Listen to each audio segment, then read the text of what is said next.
The Celtics begin the game with the basketball. Irving to Hayward. Here comes the screen. Hayward. Now that's a contest. Jay, upon scanning this Clippers roster, there are a lot of guards for Doc Rivers to work with. Yeah, they have a plethora of guards, and if I'm this team and if I'm Doc Rivers, I'm thinking about how do I throw as many guards at you as possible, because Doc wants to get another guard in there to apply the same pressure. They should be the new modern-day Detroit Pistons with the style they play defensively. No good. That's great defense. Just because you're an elite shooter doesn't mean you need to shoot the ball every possession. Maybe give a head fake, crack into the defender, get to the free throw line, see the ball go in the hole. And he's fouled. Nice move that time, and he's going to the line for two. You see this all the time. The defensive players establishing his presence on the court and also checking to see how far the refs are going to let him go. Gordon Hayward at the line for two shots. For his career, 82%. First one, counted.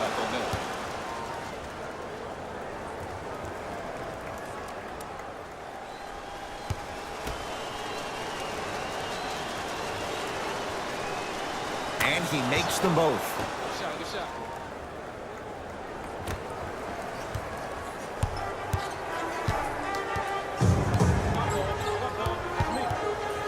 Gilgeous-Alexander to Bradley.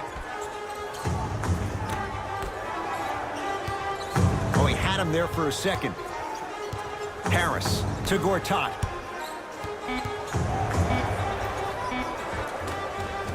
Just enough of a head fake to help on that one.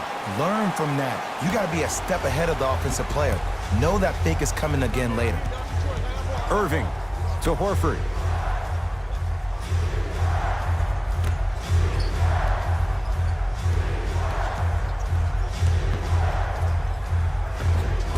Runner here won't go down.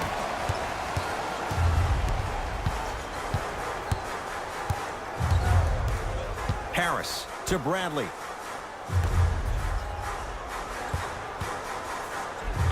Gets it to go. Could have been more. A lot of contact, but no foul. And did you see the lift on the shot? Did you see the ball release off the hand? To be able to have the concentration to finish with such a feathery touch in the midst of contact, that's something special to watch. Bradley to Gilgeous-Alexander.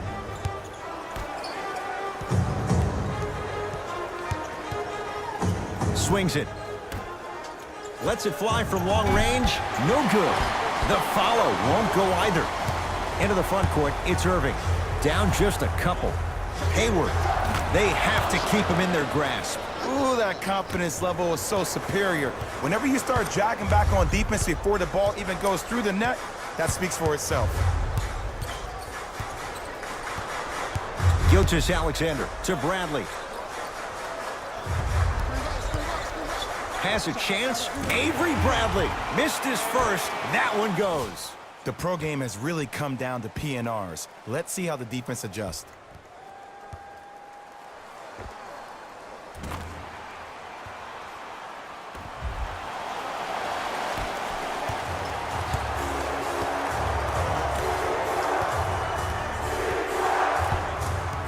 To Hayward. The drive, right to the basket. He takes it right at them and scores. You have to fill in there. He went down 5 minutes into his Celtics career. So how much of an evaluation period should Gordon Hayward get coming off a tough injury? Well, with a potential franchise player, you always rather be safe than be sorry. And he needs to pay attention to his body more so than anybody. From a player who personally had a dislocation of the ankle, which is a bone bruise when I was trying to come back and play, that could take a couple of years to heal fully. So Gordon Hayward's ability to make sure that he feels that he trusts his body is the most important thing. Gordon Hayward, that's how it's done. He's 3 of 5, 60% shooting from the field. No doubt about where that one was headed. Gilgeous-Alexander to Tobias Harris. Oh, had him going there for a second. Here comes the screen. Has a look. Cleans it up. Goes to the left side. Bradley off the assist. That's what you like. That rip through right into the shot. That's smooth. Have to respect all elements of his game.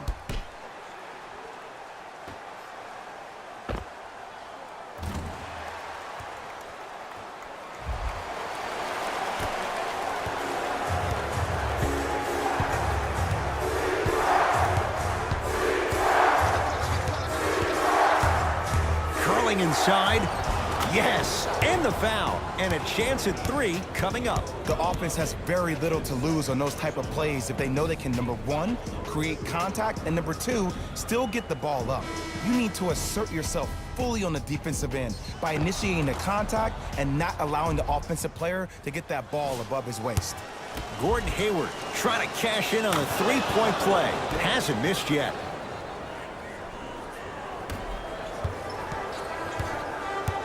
Gilgeous Alexander to Tobias Harris.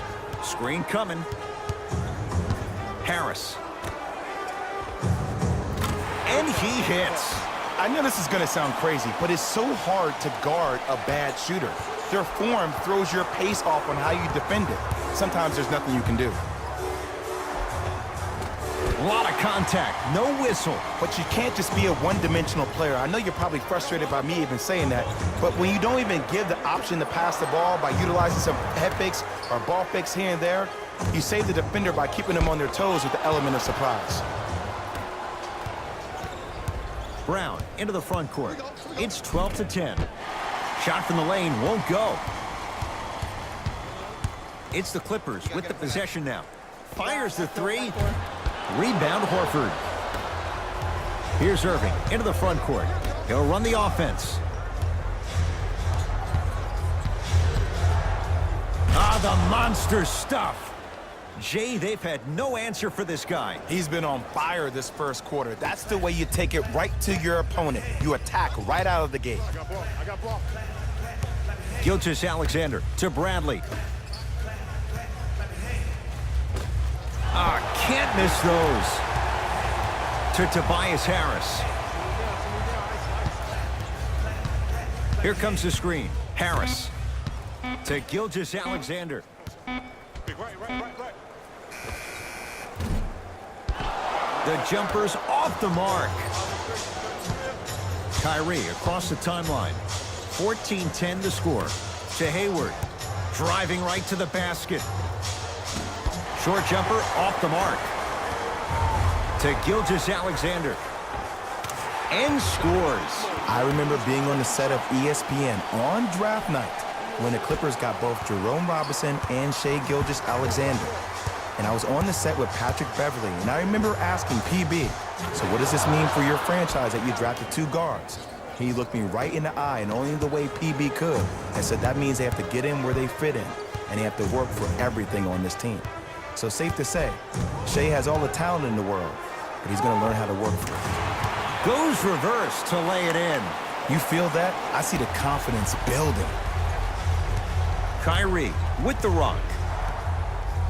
To Hayward with a drop step. Hayward, it's Gortat with the rebound. Bradley to Tobias Harris.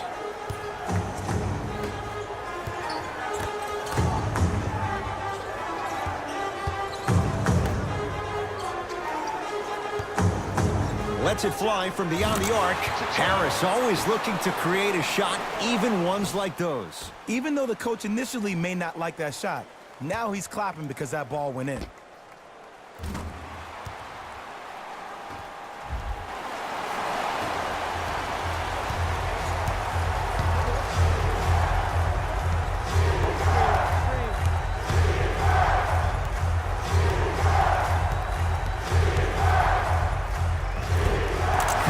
Off a spin. A little early in the game, but someone's got to be feeling pretty good out there. Gilgeous Alexander. To Tobias Harris. Oh, he had him there for a second. Harris.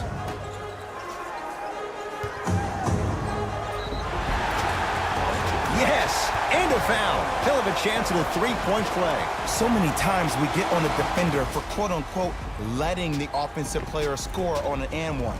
Sometimes there's a lucky bounce, but more often than not, it's the offensive player who makes the play happen despite the defender's best intentions. Marcin Gortat at the line for a chance at a three-point play. For his career, 67%. Whoops, that won't go. Rozier with it, down by 1. To Hayward.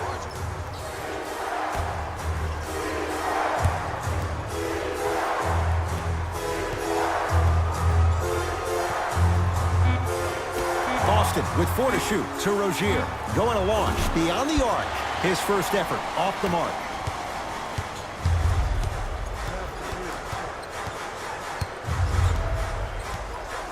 Bradley to Beverly. It was right there. And physicality is your friend. Don't let these guys get any easy ones down low. Make them look at the refs, wondering where the foul was every time. Wide open look, won't go. That's called a heat check right there. Surprised he missed that one. That was an open look. Beverly into the front court. His team up by 1.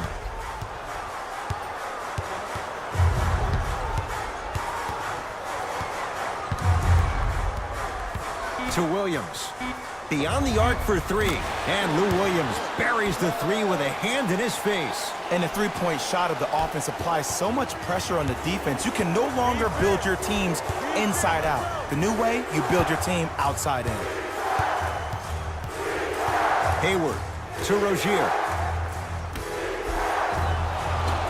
Couple of cracks at the line now. Trust me, you want to avoid early foul trouble. Take that one as a warning.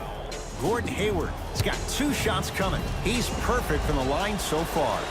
And hits the first free throw. Stepping in for the Clippers, number 5. Goes 2 for 2.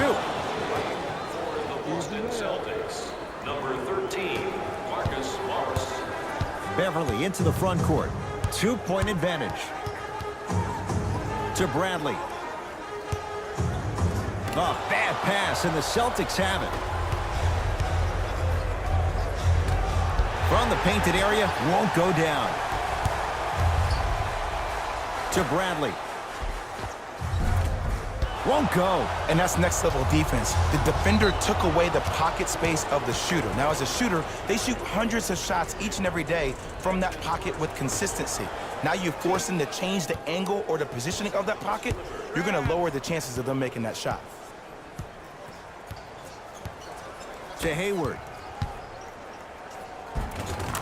Layup goes down. Well done.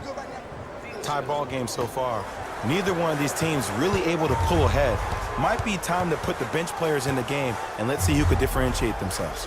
They'll get it down low to Harrell. Kicks it around the perimeter. And a pass stolen by Boston.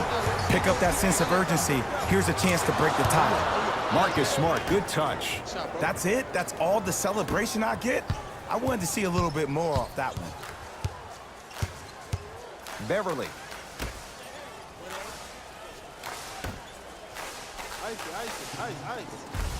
Here comes the screen.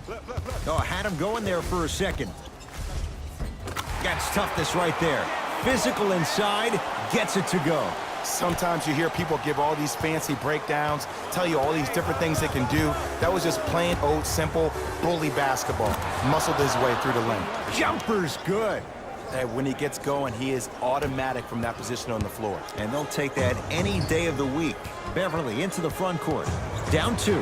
They'll get it down low to Harrell. Defense making the ball carrier work.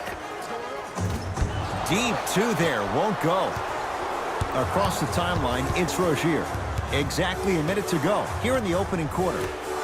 Rozier rocking the rim. They have set the tone in this one. I love when I see offenses come out in beast mode. You attack that paint, you get to the rim, inevitably the floor will open up for you to knock down some threes. Beverly. A pass taken away by the Celtics.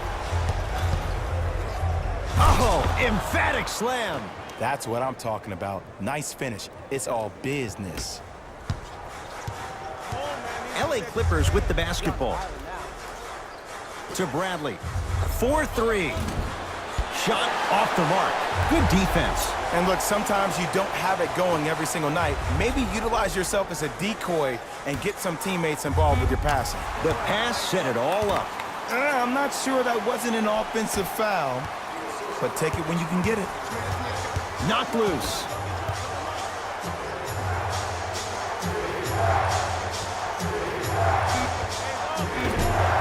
Rozier's shot, no good. Long heave from three-quarters court. That'll do it for the first quarter with the Celtics in front.